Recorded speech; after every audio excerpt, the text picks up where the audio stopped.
From pain, she birthed purpose. From silence, she found her voice. This is a Hellengold story, where truth meets healing, and every scar becomes strength. Let the story begin. Tari stood in front of the mirror, adjusting the bow tie he'd picked out weeks ago. His hands were steady, but his mind was not. Today was supposed to be the happiest day of his life, the day he would finally marry Liana, the woman he had loved deeply for 3 years. The sun shone bright through the window of the dressing room, and the sound of guests arriving drifted in from the garden outside. Everything looked perfect. The white chairs, the flowers, the music. His best friend and best man, Remy, was beside him, cracking jokes and trying to ease the mood. "Bro, don't forget your vows like I did," Remy laughed, bumping Tari on the shoulder. Tari managed to smile. He nodded quietly, but something felt off. It wasn't fear exactly.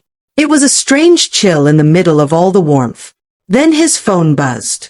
Tari glanced at it casually, thinking it might be Liana giving an update or saying she was on her way.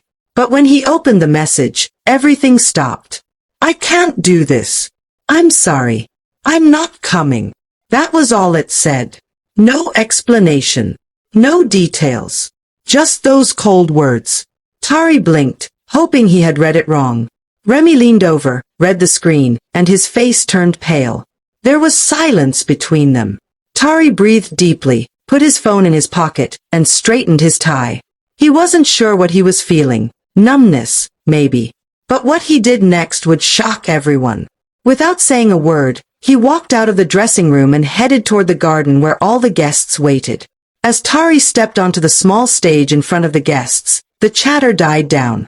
People turned to face him, expecting the ceremony to begin. The music stopped. The officiant looked confused as Tari leaned in and whispered something.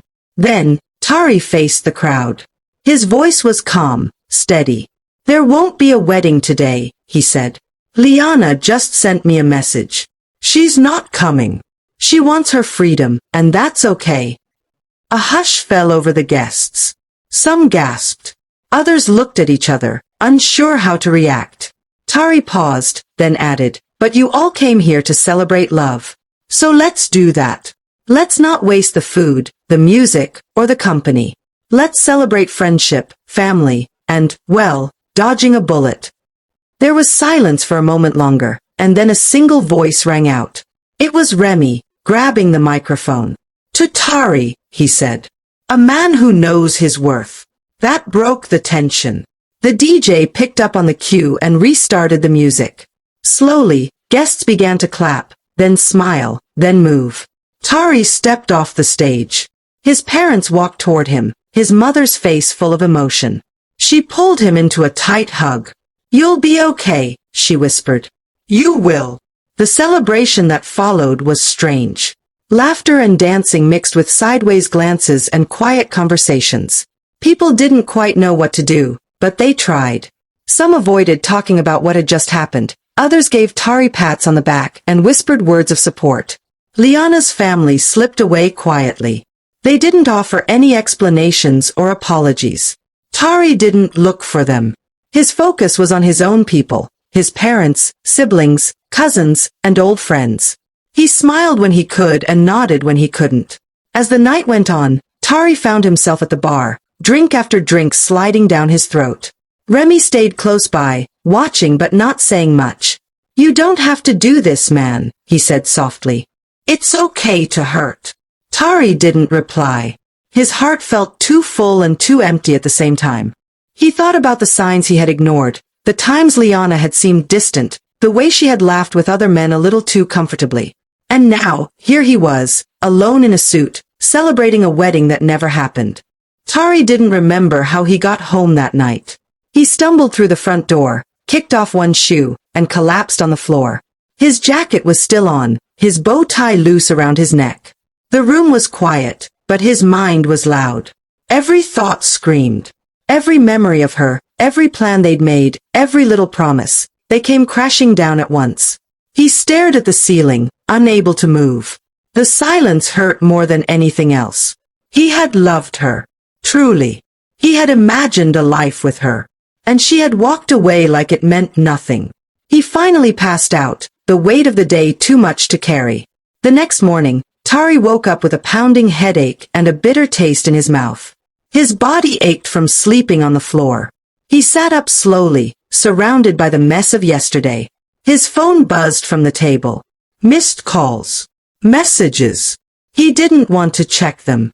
He just sat there for a long time, staring at the wall, trying to understand how someone he trusted so much could leave him with only a text. Hours passed before he finally reached for the phone. Among all the missed calls, one name stood out, Mari, one of Liana's closest friends. She had called him again and again.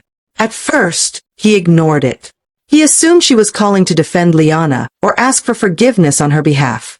But something told him to pick up. When Tari finally answered, Mari's voice was soft, hesitant. "Tari," she said, "I've been thinking hard about whether I should say this. But you deserve to know." He didn't respond, just listened. She continued, "Liana wasn't honest with you. She never really let go of her ex." Tari froze. "What do you mean?" he asked, though deep down he already feared the answer. "They kept in touch," Mari explained. "She told you they ended things clean, but that wasn't true. They were still talking. Still involved." Tari didn't interrupt. His hands were shaking. "And the night before the wedding," Mari added, "she went to see him. She spent the night at his place. That's when she decided not to marry you." The words hit him like stones. All this time, he had been planning a future while she was still looking back. Tari sat in silence. He didn't know what to say. Mari's voice grew quiet. "I'm not telling you this to hurt you," she said. "I just thought you should hear the truth. You didn't deserve to be left like that, not without knowing what really happened." He finally spoke. "Thank you," he said, barely above a whisper. "At least now I know." After the call ended, Tari didn't cry. He didn't scream. He just sat there, the pain too deep to come out in sounds. So it stayed inside, heavy like stone. He had spent 3 years loving someone who saw him as a backup plan. He had imagined a home, children, a future, and she had thrown it away for a man who wasn't even serious about her. The next day, another message came. This time, it was from Liana. "I made a mistake," she wrote. "Please talk to me." Tari stared at the message, unsure whether to feel anger, sadness, or pity. Eventually, he called her. She answered on the first ring, already sobbing. "Tari, I'm sorry," she cried. "I panicked. I was confused. I didn't mean to hurt you." He listened without speaking. She begged for forgiveness, said she realized too late what she had lost. "I left him," she said. "I made the wrong choice." Tari waited, then asked, "If you needed freedom so badly, why aren't you with your perfect man right now?" The silence that followed was long. She had no real answer. Liana stammered. "He didn't want anything serious. I thought I knew him, but he wasn't who I thought he was. I realized too late. You were the one who loved me right. Please, can we talk? Can we fix this?" Tari's voice was calm, almost too calm. "No," he said. "I'm done. Don't call me again. I'm not serious with you either." And with that, he ended the call. But it didn't stop there. Over the next day, she kept texting. Paragraphs full of regrets, apologies, and desperate love. She said she couldn't sleep, couldn't eat, couldn't live without him. He read them all. And he felt nothing. Only emptiness. Where was this energy, he thought, when I was all in? Then, as if the messages weren't enough, she showed up at his door. Tari stood behind the door, listening to her knock, then call his name. She waited, knocked again, and finally left. He never opened it. "Love is not a revolving door," he whispered to himself. "You don't get to leave, test the waters, get burned, and come back like nothing happened." He knew now, he had never truly been her first choice. He was the safe one. The fallback plan. But not anymore. He was done being someone's second option. And even though it hurt like nothing else ever had, Tari knew he had chosen peace over chaos. And peace would heal him. The days that followed were quiet, but not peaceful. Silence can be its own kind of storm. Tari avoided social media. He didn't want to see the photos still floating around from what was supposed to be a wedding. He needed to breathe. He needed to feel something other than betrayal. So he took walks. Long ones. Sometimes without a destination. He wandered through parks, watched strangers live their lives, and tried to remember who he was before Liana. Before the plans, before the ring. I used to be happy alone, he told himself. I can be that again. But healing doesn't arrive all at once. It comes in waves. Some days he felt strong. Other days he didn't get out of bed. One morning, Tari sat at a cafe near his apartment. He brought a journal, something he hadn't touched in years. He stared at the blank page for a long time before finally writing, "She didn't choose me. But I will choose myself." That sentence felt like a turning point. Not the end of pain, but the beginning of something else. He began to write every day, about love, disappointment, truth, and the lessons heartbreak had taught him. It became his therapy. And slowly, his words stitched together what his heart could not. A month passed, then 2. Friends started inviting him out again. At first, he declined. But eventually, he said yes. One night, Remy dragged him to a game night. "You've got to live, bro," Remy said, slapping him on the back. Tari smiled, the kind that didn't hurt anymore. At the party, he met new people, normal, kind, funny people. No pressure. No expectations. Just moments shared over laughter and card games. There was a girl named Simi who beat him in every round and teased him playfully. Her energy was soft, not loud. Present, not performative. He didn't feel sparks or butterflies. But he felt safe. And maybe that was better. They began seeing each other casually. No rushing. No grand declarations. Just time, genuine, slow, honest time. Simi never asked about his past. She only asked about who he was, what he liked, what his dreams were now. And for the first time in a long time, Tari allowed himself to imagine new ones. He didn't talk about Liana. He didn't need to. That chapter was closed, not with hate, but with clarity. Some people aren't villains. They're just not your future. And that's okay. One afternoon, as Tari and Simi sat watching the rain from her porch, she asked, "What changed you the most this year?" He thought for a while, then said, "Realizing I was someone's safe choice. But I don't want to be chosen because I'm safe. I want to be chosen because I'm enough." Simi nodded. "You are." She didn't say it to fix him. She said it like it was just true. And somehow, that mattered more than all the dramatic apologies or tearful regrets he'd heard before. This was different. This was calm. Tari didn't fall in love again overnight. In fact, he wasn't in a hurry to fall at all. He walked this time. He asked deeper questions, listened harder, laughed freely, and kept his own identity close. He learned that healing isn't about forgetting what broke you. It's about remembering your strength through it. The betrayal still lingered sometimes, especially in quiet moments.